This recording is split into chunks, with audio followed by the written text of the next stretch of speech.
Can the killer of gods defeat the mortal that surpasses them all? This is for everyone you've killed! England, murderer! Hold your fire! This man isn't black! You know Goku, I know Goku. And since he doesn't have a real linear backstory that won't take about an hour to tell, here's a quick synopsis. So basically, there's a monkey from space from a planet called Planet Vegeta, where everyone's basically sexually attracted to fighting. The planet then goes boom boom by some zesty lizard. But right before the big boom boom, Goku was sent off to Earth where he was trained by a turtle man named Roshi. Later on, when he's more grown, a bad man claiming to be the prince of his race comes to try to fight Goku. Which I didn't know each race is supposed to have a king, but hey, I can really take the job if y'all want. The blacks love me, count like Trump. The bad man takes Goku's balls, so Goku goes to space to try to get him back. And by the time he's back, he's all blonde with blue eyes and claiming to be the superior version of his race. Might be racist, but hey, Goku, you do you. With the backstory out of the way, let's go. The world started one of his most famous fights, one of the 12 gods of destruction, Beerus, in which the clashes were so strong it almost threatened to destroy the whole microcosm, which is an infinite fourth dimensional construct that holds different dimensions. He did this using one of his more newer forms, Super Saiyan God, which is just Goku with red hair but cool, which later gets absorbed into his base. Then during the Tournament of Power, he defeats someone that's stronger than all the other gods of destruction, and also Zamasu, which is someone that fuses his whole microcosm, which would put Goku's strength somewhere around low multiversal. Now let's talk about his speed. He was shown and stated to be jumping 0.2 of a second ahead during his fight with Hit. That fight with Hit, when you were predicting his moves, you weren't just guessing.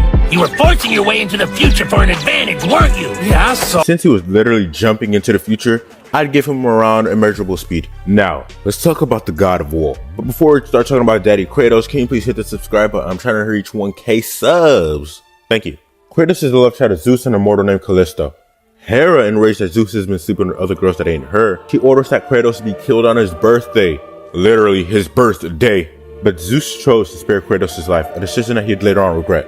Y'all ain't know how many times I've repeated that same line. His mom raises him in Sparta and then has another son. Apparently Zeus couldn't get enough of those cheeks. Clap, clap, clap. Let's move on. Zeus learns of a prophecy that one day one of his many kids will kill him.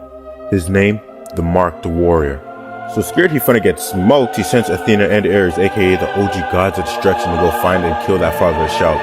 But how you gonna be the king of the gods and still be scared of child support? That's crazy. Personally, couldn't be me. Athena and Ares mistake Kratos' brother Deimos as the Mark the Warrior due to a birthmark that he had. Kratos thought he was him and tried to fight Ares. But Ares just basically little manned him and gave him a scar on his right eye. This sparked a deep resentment for the gods, and he swore that one day he's finna get his get back. As time moves on, he gets a wife, a kid, he goes from Spartan soldier to Spartan general. You know, life was looking good for him. Like, bro had 1,000 men, you know? What else would he want? And then his daughter Calliope gets sick, and then he has to go fight in a battle royale to get some ambrosia, which is basically the food of the gods, but it can also heal any disease you got. One time later, Kratos meets a barbarian army that rivals the strength of his own army. The leader, Auric, sees Kratos and was like, "Ayo, ain't that the ashy crackhead that stole the ambrosia leading to my dad's death? Man, I'ma jump him." So he does just that. He jumps Kratos. Kratos, noticing that he's low on health and is about to get sent back to the waiting lobby, pledges his allegiance to the god of war. In return, the death of Auric and all his barbarian army. Ares agrees and gives Kratos his signature weapons, the Blade of Chaos. A pair of blades chained to his arms which he uses to stomp Auric, and many more after. As he was doing his routine raiding and pillaging, with a little bit of bloodlusted pixie dust sprinkled on him by Ares, he sees this temple that the old oracle told him not to enter. But due to the bloodlust pixie dust, he pushes her aside and kills the woman and child in there. But plot twist! The woman and child in there were his wife and kids! Don't get funnier than that! Who were placed there by Ares? The man's meat he's been sucking on for the past 5 years! All to make Kratos a more bloodlusted killer by taking away his family. But apparently, making someone kill their wives and kids won't make them more loyal to you. Like, who would have thought of that? Personally, I think Kratos should have just talked to him and said, "Oh, I don't like you doing that." After bluntifying his family, Kratos swears revenge on all the gods and denounces his deal with Ares. But before he could leave, the oracle curses his skin with the ashes of his wife and kid. Scaling time. Filled with hatred for the gods, Kratos kills them all. He took the life of Poseidon, someone that can one-shot the Atlas. Someone who holds the whole universe on his back.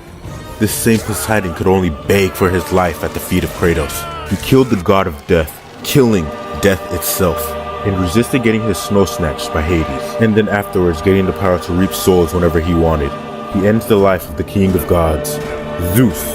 The same Zeus that can beat all the other gods but can't stand to Kratos. Zeus even tried to use the blade of Olympus on Kratos, a blade that bypasses immortality. So Kratos literally climbs out of hell and uses the time travel ability that he got from the Sisters of Fate to spin back on Zeus one more time, and this time winning. He game ends Zeus' father, the god of time Kratos, with whose birth literally created the whole infinite universe, who defeated his father, the man that fought for eternity, and in the process of him fighting created the whole cosmos.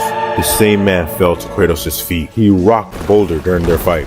The same Boulder that three-shot at the world serpent Jormungandr. The same Jormungandr that during his fight with Thor, it shook the 9 realms. The fight was even so great that it sent Jormungandr back in time. And again, in another battle with Thor, it splintered the world tree, with branches that spread out through time and space alike. All this easily puts his strength at hyperversal. And since he was able to dodge Hellas' light beams which stretch out to an infinite hell, I can confidently say he has immeasurable speed. So I think it's safe to say that the Ghost of Sparta, Kratos is stronger than Goku. And in a 1v1 would absolutely slam Goku. Not to even mention the fact that he stabbed himself with the blade of Olympus, willingly, and then disagrees to the concept of him dying. Like, how do you disagree to the concept of you dying? And he can't truly die, being the keeper of hope. Which means as long as there's hope in the universe, he'd always come back. Hi guys, yeah, I know. Ben, where have you been? You haven't posted in about a month. I know. So first, I've been sick. I've written like 6 scripts and recorded it and didn't like the sound of it, so I deleted it. Like, I didn't even really like the sound of this video, but since I haven't posted in about like a month or 2, I just had to put something out there, just to see how it does. I promise for the rest of the year, I won't disappear. I'm going to try big tries to post at least once a week or at least once every 2 weeks, but I'm pretty sure I can do once a week. There's only like 4 weeks left of the month of the year. So, yeah. L Brits, y'all lost to us 0-0. I know it's a tie score, but hey, we don't really play soccer like that, and y'all do, so that means we better. So yeah, see y'all. Free Young Thug, free Gunna.